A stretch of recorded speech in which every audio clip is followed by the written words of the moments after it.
Sa ngalan ng Ama at ng Anak at ng Espiritu Santo. Amen. Ang pagpapala ng ating Panginoong Heso Kristo, ang pag-ibig ng Diyos Ama, at ang pakikipagkaisa ng Espiritu Santo naway sa inyong lahat. At sumaiyo rin. Mga kapatid, aminin natin ang ating mga kasalanan upang tayo'y maging marapat gumanap sa banal na pagdiriwang. Inaamin ko sa mga kapangyarihang Diyos at sa inyo mga kapatid, na lubha akong nagkasala sa isip, sa salita at sa gawa, at sa aking pagkukulang. Kaya isinasamo ko sa mahal na Birheng Maria, sa lahat ng mga anghel at mga banal, at sa inyo mga kapatid, na ako'y panalangin sa Panginoong ating Diyos. Kawaan tayo ng makapangyarihang Diyos, patawarin tayo sa ating mga kasalanan, at patnubayan tayo sa buhay na walang hanggan. Amen. Panginoon, kaawaan mo kami. Panginoon, kaawaan mo kami. Kristo, kaawaan mo kami. Kristo, kaawaan mo kami. Panginoon, kaawaan mo kami. Panginoon, kaawaan mo kami. Manalangin tayo. Ama naming makapangyarihan, puspusin mo kami ng iyong kagandahang loob upang sa pagmamalabis kami laging tumalikod at sa mga utos mo kami naway makasunod. Sa iyong patnubay at pagtataguyod sa pamamagitan ni Jesucristo kasama ng Espiritu Santo magpasawalang hanggan. Amen.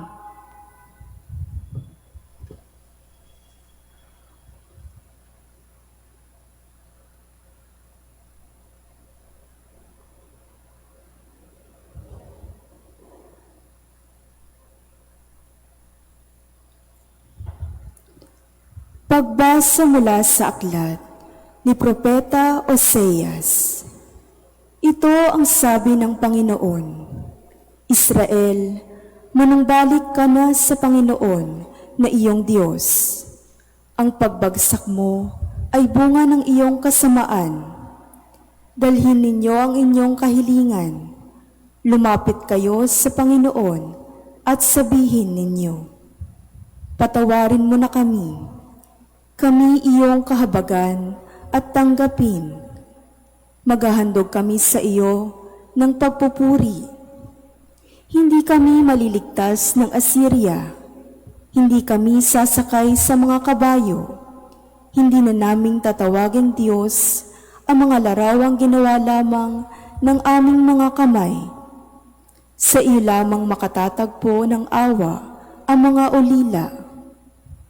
Sabi ng Panginoon, patatawarin ko na ang aking bayan. Mamahalin ko sila ng walang katapusan, sapagkat mapapawi na ang aking galit. Ako'y matutulad sa hamog na magpapasariwa sa Israel, at namumulaklak siyang gaya ng liryo. Mag-uugat na tulad ng matibay na punong kahoy. Dadami ang kanyang mga sanga. Gaganda siyang tulad ng puno ng olibo at hahalimuyak gaya ng Libano. Magbabalik sila at tatahan sa ilalim ng aking kalinga. Sila yayabong na gaya ng isang halamanan, mamumulaklak na parang punong ubas, at ang bangoy katulad ng alak mula sa Libano. Ephraim, lumayo ka na sa iyong mga Diyos-Diyosan. Ako lamang ang tumutugon at nagbabantay sa iyo. Ako'y katulad ng sipres na laging luntian, at mula sa akin ang iyong bunga. Ang mga bagay na ito'y dapat unawain ng matalino at dapat mabatid ng marunong. Matuwid ang mga daan ng Panginoon, at doon tumatahak ang mabubuti. Ngunit madarapa ang mangangahas na sumuway. Ang salita ng Diyos.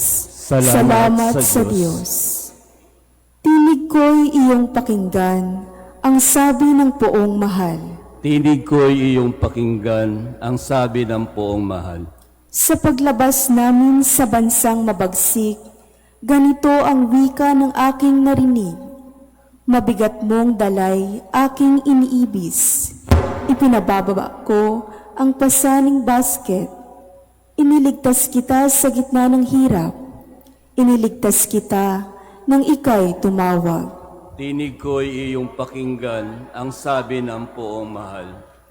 Tinugon din kita sa gitna ng kidlat at sinubok kita sa Batis Meriba. Kapag nangungusap, ako'y inyong dinggin.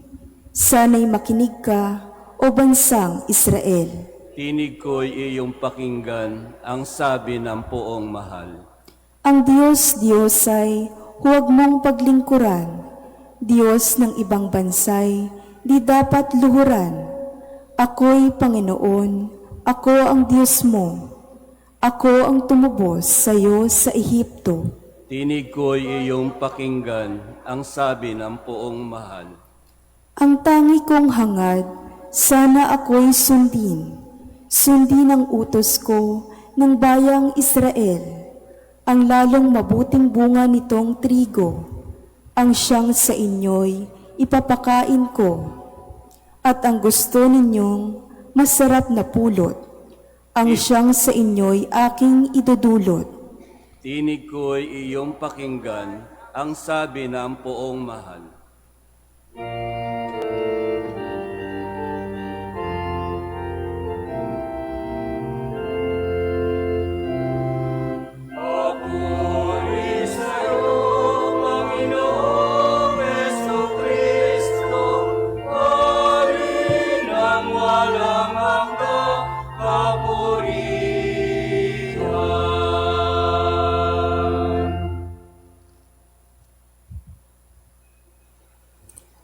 Sumainyo ang Panginoon. At sumaiyo rin. Ang mabuting balita ng Panginoon ayon kay San Marcos. Papuri sa iyo, Panginoon.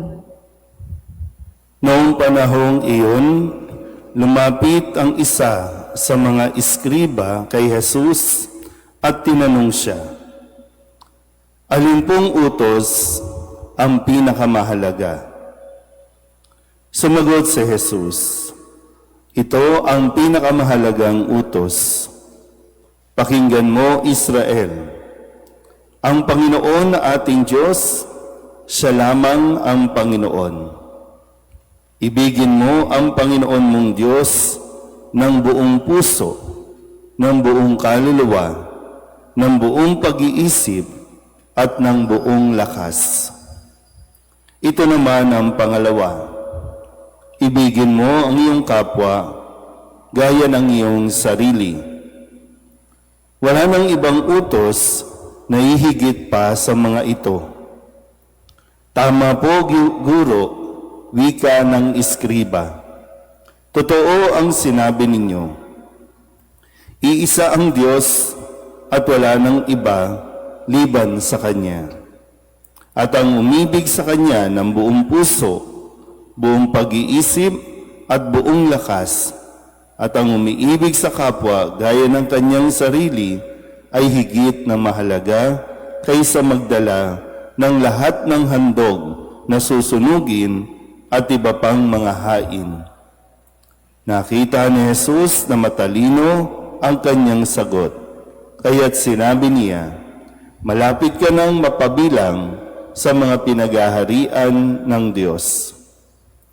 At wala nang nangahas magtanong kay Jesus mula noon.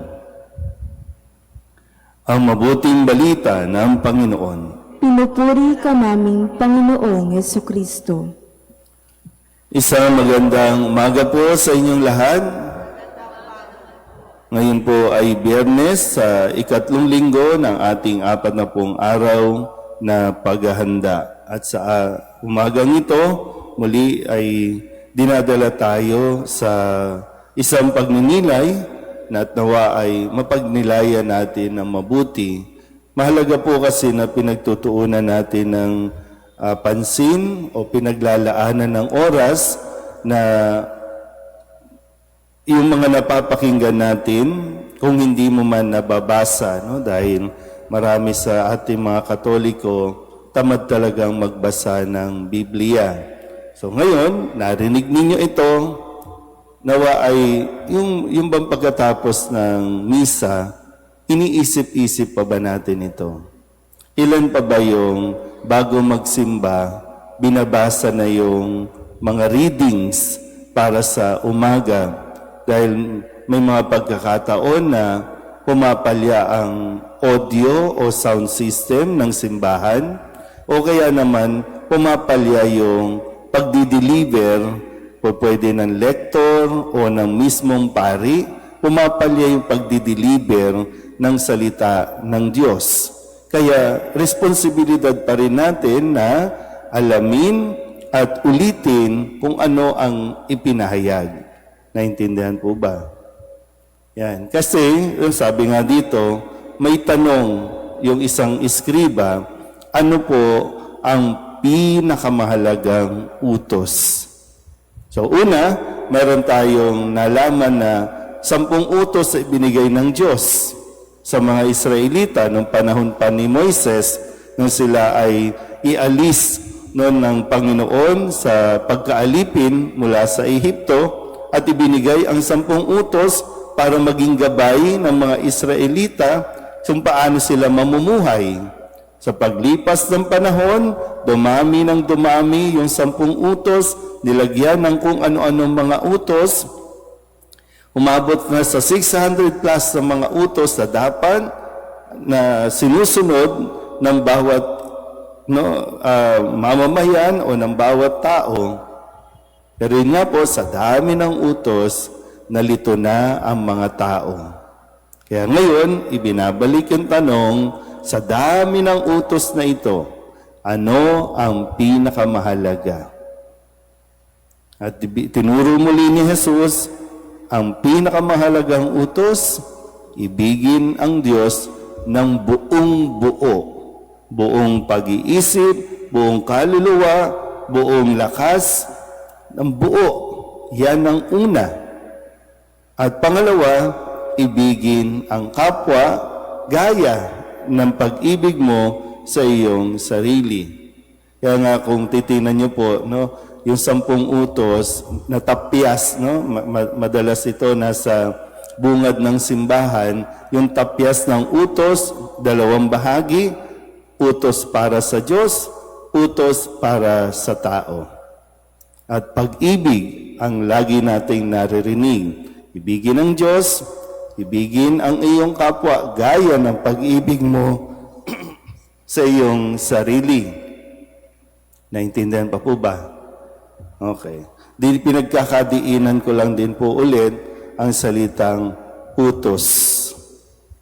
So ang magmahal, ang umibig ay isang utos na dapat nalalaman natin, nauunawaan, para nang sa ganon, pag magdidesisyon tayo, alam mo na ito ay isang utos na pinag-aralan, pinagnilayan ng mabuti.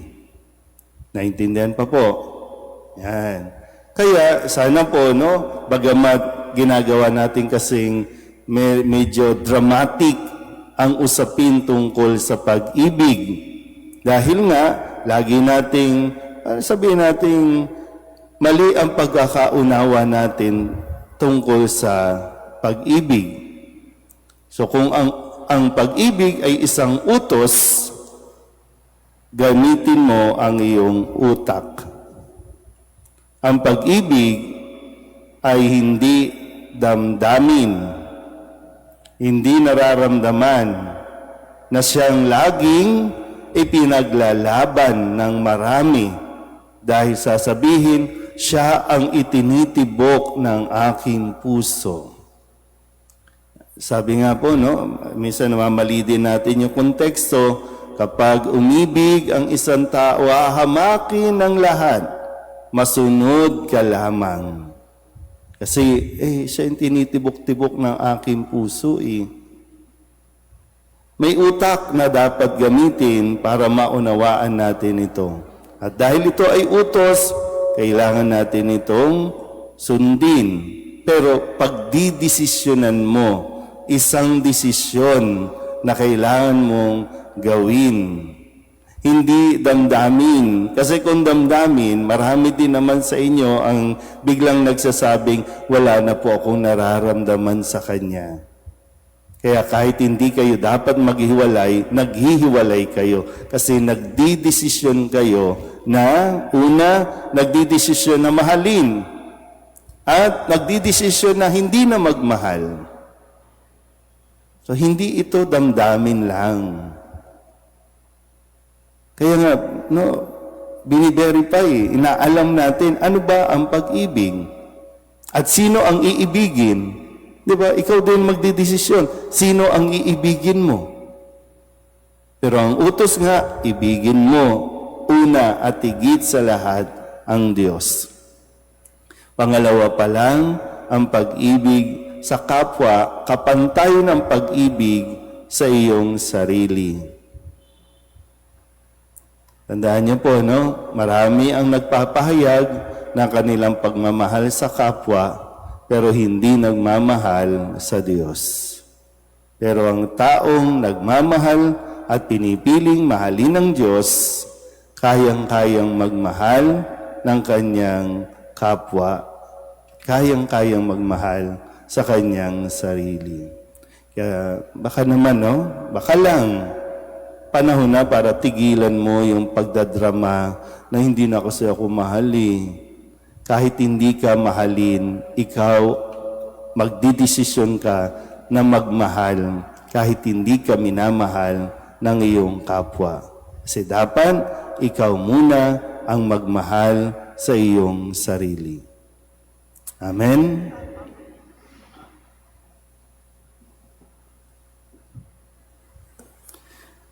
Manalangin tayo sa Diyos Ama, na pukawin ng kanyang pag-ibig ang lahat at ang kanyang pag-ibig ay matatak sa ating pakikitungo sa bawat tao.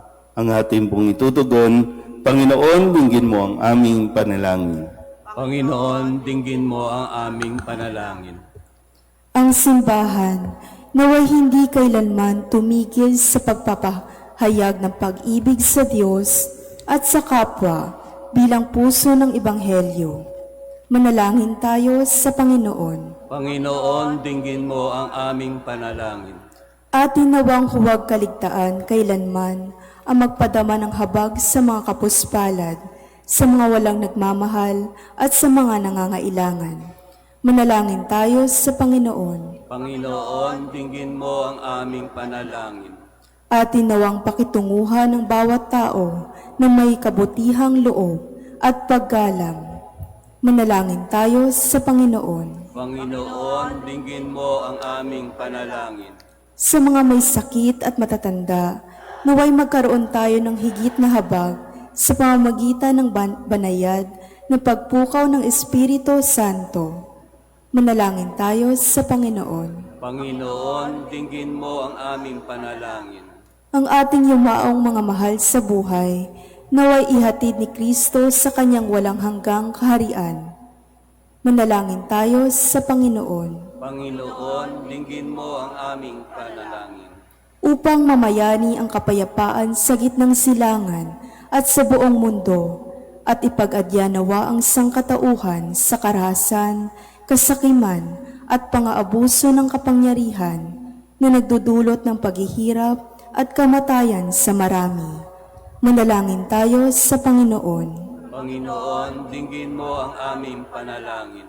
Upang ang lahat ng mga nagdurusa dahil sa kalupitan ng digmaan ay daglian ng makaranas ng kapayapaan at mabuhay ng may kapanatagan at kalayaan. Manalangin tayo sa Panginoon. Panginoon, dinggin mo ang aming panalangin. Idulog din natin sa Panginoon ang ating mga personal na kahilingan at mga panalangin para sa ating mga pamilya, kasama din ang mga kahilingan ng mga nanonood sa online. Lahat ng mga misang pasasalamat, espesyal na intensyon, agarang paggaling ng mga may sakit, at ang lahat ng mga kaluluwa na iniling na ipagdasal sa misang ito.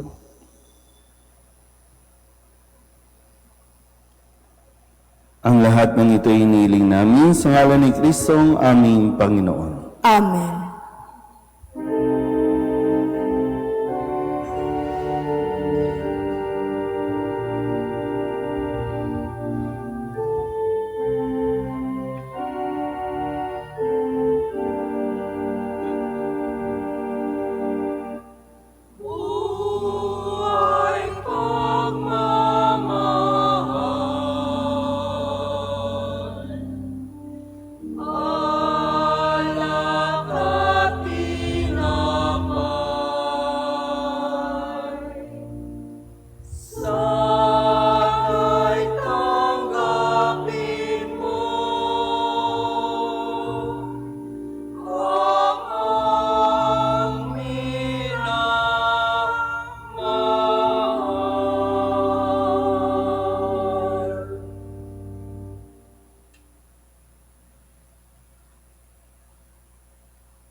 Manalangin kayo mga kapatid upang bagahain natin ay kalugdan ng Diyos amang makapangyarihan.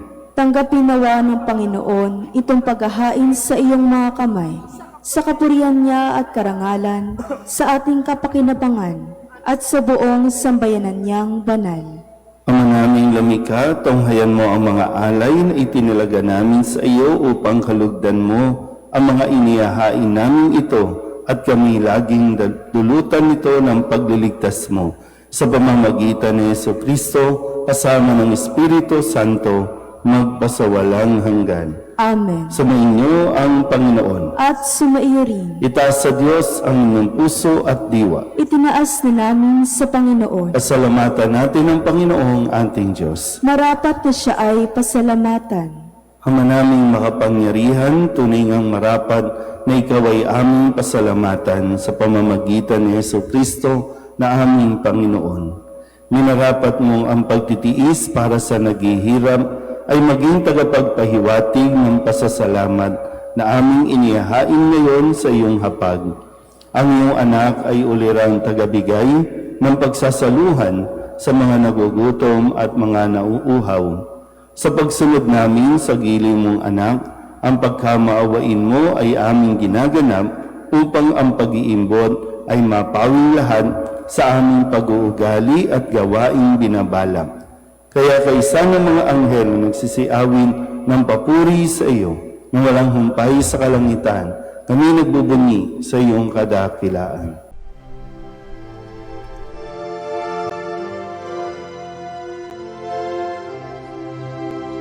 Santo, Santo, Santo, Panginoong Diyos makapangyarihan, napupuno ang langit at lupa ng kalwalhatian mo. Hosana sa kaitaasan, pinagpalang na paririto sa ngalan ng Panginoon. Hosana sa kaitaasan.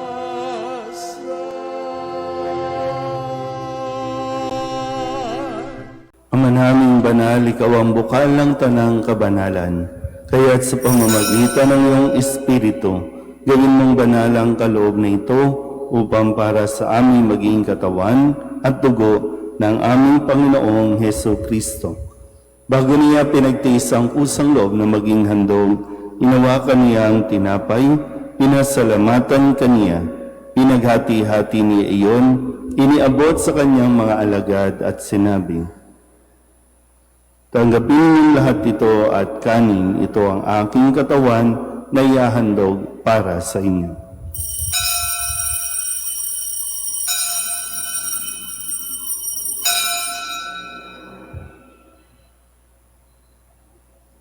Kaya hindi naman nung matapos ang hapunan, hinawakan niya ang kalis, muli kaniyang pinasalamatan.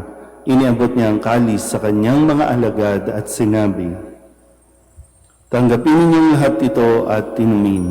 Ito ang kahalis ng aking dugo, ng bago at walang hanggan tipan.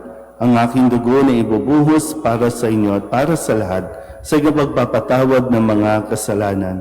Gawin ninyo ito sa pag-alaala sa akin.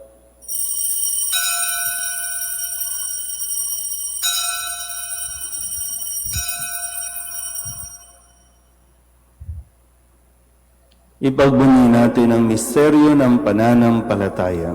Si Kristo'y namatay, si Kristo'y nabuhay, si Kristo'y babalik sa wakas ng panahon. Ang mga ginagawa namin ngayon ang pag-alaala sa pagkamatay at muling pagkabuhay ng iyong anak. Kaya tiniaalay namin sa iyo ang tinapay na nagbibigay buhay at ang kalis na nagkakaloob ng kaligtasan. Kami nagpapasalamat dahil kami iyong minarapat na tumayo sa harap mo para maglingkod sa iyo. Isinasamo namin kami magsasalo-salo sa katawan at dugo ni Kristo ay mabuklod sa pagkakaisa sa pamamagitan ng Espiritu Santo. Ama, lingapin mo ang iyong simbahang laganap sa buong daigdig. Puspusin mo kami sa pag-ibig, kaysa ni Leon na aming Papa at ni Jose na aming Obispo at ng Tanang Kaparian. Alalahanin mo rin ang mga kabatid namin na himlay na may pag-asang sila'y muling mabubuhay, gayon din ang lahat ng mga pumanaw. Kawaan mo sila at patuloyin sa iyong kaliwanagan.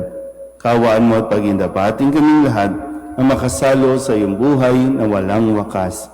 Kaysa ng mahal na Birheng Maria na ina ng Diyos, ng kabiyak ng puso niyang si San Jose, kaysa ng mga apostol at ng lahat ng mga banal, na namuhay dito sa daigdig ng kalugod-lugod sa iyo, may pagdiwang nawa namin ng pagpupuri sa ikararangal mo sa pamamagitan ng iyong anak na aming Panginoong Heso Kristo. Sa pamamagitan ni Kristo, kasama niya at sa Kanya, ang lahat ng parangal at papuri ay sa iyo, Diyos Amang makapangyarihan, kasama ng Espiritu Santo, magpasawalang hanggan.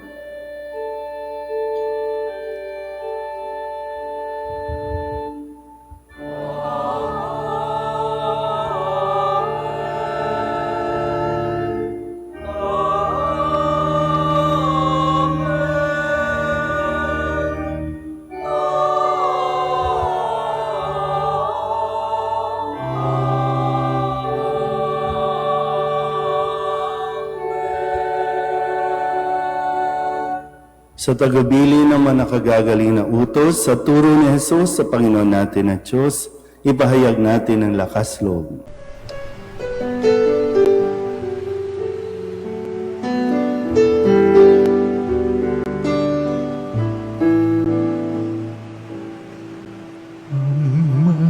namin sumasalangit ka, sambahin ang ngalan mo, mapasamin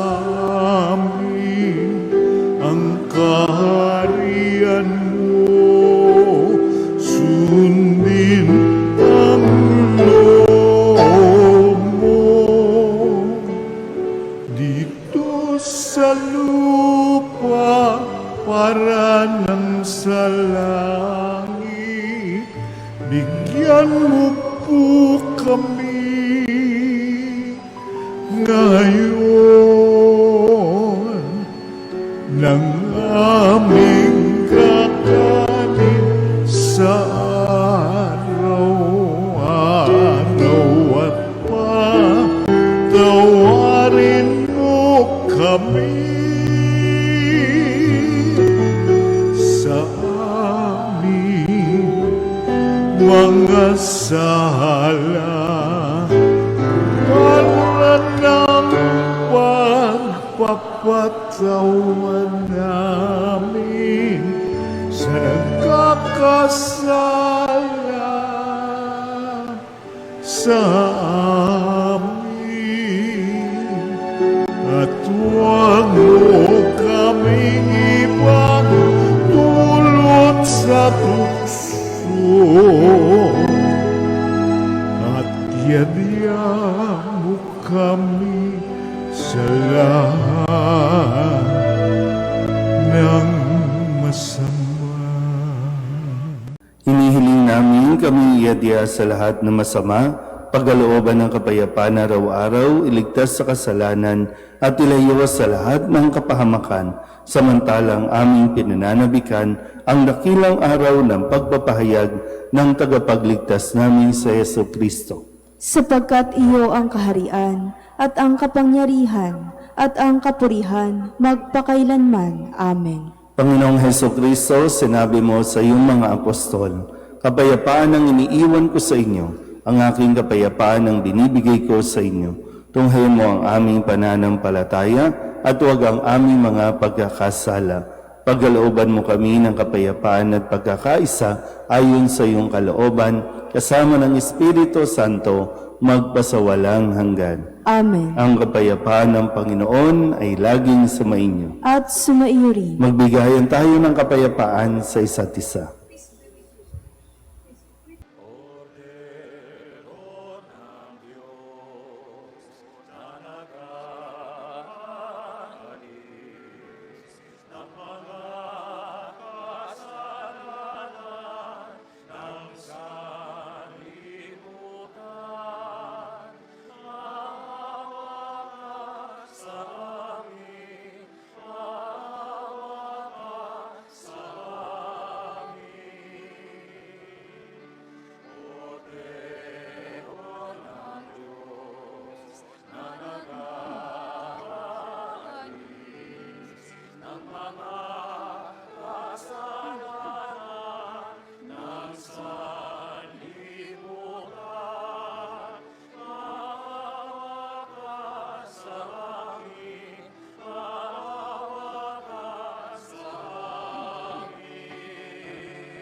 Ito ang kordero ng Diyos.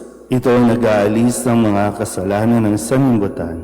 Mapalad ang mga inaanyayahan sa kanyang piging. Panginoon, hindi ako karapat-dapat na magpatuloy sa iyo, ngunit sa isang salita mo lamang ay gagaling na ako.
Manalangin tayo.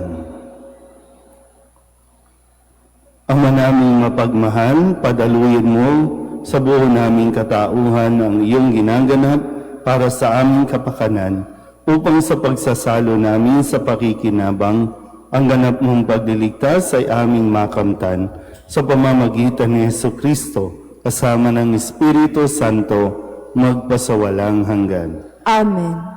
Sumainyo ang Panginoon. At sumaiyo rin. At pagpalain kayo ng makapangyarihang Diyos, Ama at Anak at Espiritu Santo. Amen. Tapos sa banal na misa, umayo tayo sa kapayapaan ni Kristo. Salamat sa Diyos. Magandang umaga po. Nuestro Padre Jesus Nazareno, sinasamba ka namin, pinipintungo ka namin, aral mo ang aming buhay at kaligtasan. Nuestro Padre Jesus Nazareno, iligtas mo kami sa kasalanan. Ang krus mong kinamatayan ay sagisag ng aming kaligtasan. Nuestro Padre Jesus Nazareno, dinarangal ka na amin. Nuestro Padre Jesus Nazareno, nilulwalhati ka namin. Nuestro Padre Jesus Nazareno, dinarangal ka na amin. Nuestro Padre Jesus Nazareno, nilulwalhati ka namin.